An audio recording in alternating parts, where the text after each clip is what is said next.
ಸಿತಾರ ಅಚ್ಚರಿಯಿಂದ ಅದನ್ನ ತೆಗೆದುಕೊಂಡಳು. ಮೀಟಿಂಗ್ ಅಲ್ಲಿ ಆರಾಮಾಗಿರು, ಯಾವುದೇ ಟೆನ್ಷನ್ ತಗೋಬೇಡ. All the best. ಈ ಪ್ರಯೋಜನಕ್ಕೆ ಬಾರದೇ ಇರೋನ್ ಜೊತೆ ಮಾತಾಡಿ ಸಮಯ ವ್ಯರ್ಥ ಮಾಡ್ಕೋಬೇಡ ಸಿತಾರ.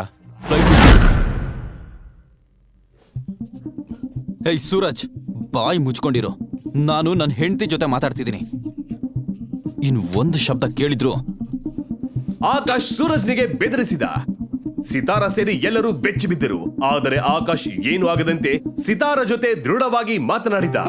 ಸಿತಾರ, ನೀನ್ ಏನು ಟೆನ್ಷನ್ ಮಾಡ್ಕೋಬೇಡ. ನೀನ್ ಇವತ್ತು ಖಂಡಿತವಾಗ್ಲೂ ಅಮೆರಿಕಾಗ್ ಹೋಗ್ತೀಯ. Safe journey. ಬಾಯ್. ಆಕಾಶ್ ನನ್ನ ಇಷ್ಟ ಕೋಪದಲ್ಲಿ ಯಾವತ್ತೂ ನೋಡಿರ್ಲಿಲ್ಲ. ಇವತ್ತವನು ಬೇರೆ ವ್ಯಕ್ತಿಯಂತೆ ಕಾಣ್ತಾ ಇದ್ದಾನೆ. ಸಿತಾರ ತನ್ನ ಮನಸ್ಸಿನಲ್ಲಿ ಹೀಗೆ ಯೋಚಿಸಿದಳು.